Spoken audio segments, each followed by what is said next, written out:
wa ta'ala berfirman, a'udzubillahi minasyaitonirrajim. Bismillahirrahmanirrahim. Wa ma kana linabiyyin ayyaghul wa may yaghlul ya'ti bima ghalla yaumal qiyamah thumma tuwaffa kullu nafsin ma kasabat wa hum la yudlamun. Tidak mungkin seorang nabi berkhianat dalam urusan harta rampasan perang. Barang siapa yang berkhianat dalam urusan rampasan perang itu, maka pada hari kiamat ia akan datang membawa apa yang dikhianatkannya itu. Kemudian tiap-tiap diri akan diberi pembalasan tentang apa yang ia kerjakan dengan pembalasan yang setimpal, sedang mereka tidak dianiaya. Surat Ali Imran ayat 161. Jamaah rahimakumullah, ketakwaan akan menuntun setiap muslim mengarungi kehidupan dengan cara yang benar, sesuai fitrahnya sebagai hamba Allah. Dia tidak akan berani melanggar aturan ilahi, baik aturan itu berkenaan dengan dirinya sendiri maupun orang lain. Sebaliknya, tanpa ketakwaan, manusia akan memperturutkan hawa nafsunya, tidak peduli dengan aturan penciptanya. Tidak ada baik dan buruk, yang penting kaya, berkuasa, seolah mereka akan hidup selamanya.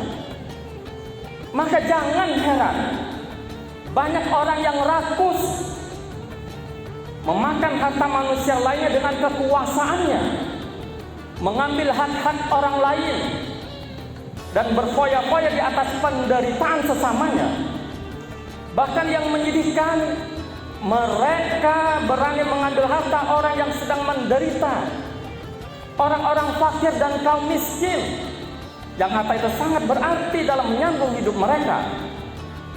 Inilah dampak dari sistem dan ideologi yang rusak, sistem kapitalisme sekuler, korupsi di mana-mana, dari level bawah sampai atas, dari pegawai rendah hingga pejabat yang bergaji ratusan juta. Terbukti cara yang dilakukan untuk memberantasnya gagal total. Lalu kita harus bagaimana? Ini bukan soal manusia yang tidak punya uang, tetapi manusia yang kehilangan ketakwaannya. Sistem yang berlaku mengharuskan mereka bertindak seperti itu. Tidak ada yang gratis, semua harus pakai uang. Ujung-ujungnya semua harus dikembalikan dengan cara korupsi, memakan harta manusia lainnya.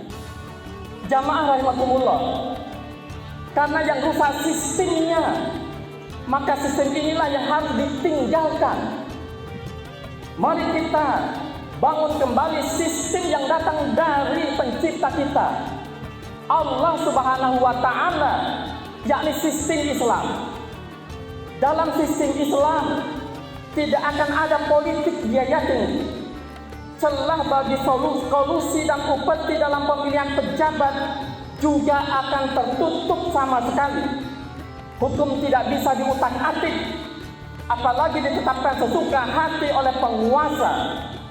Sebab hukumnya adalah hukum Allah Subhanahu wa ta'ala yang bersumber dari Al-Quran dan As-Sunnah, yang diistinbat dengan istinbat far'i yang sahih. Dan dengan sistem Islam terwujud penanaman iman dan takwa, khususnya kepada pejabat dan pegawai. Aspek ketakwaan menjadi standar utama dalam pemilihan pejabat. Ketakwaan itu akan mencegah pejabat dan pegawai melakukan kejahatan korupsi.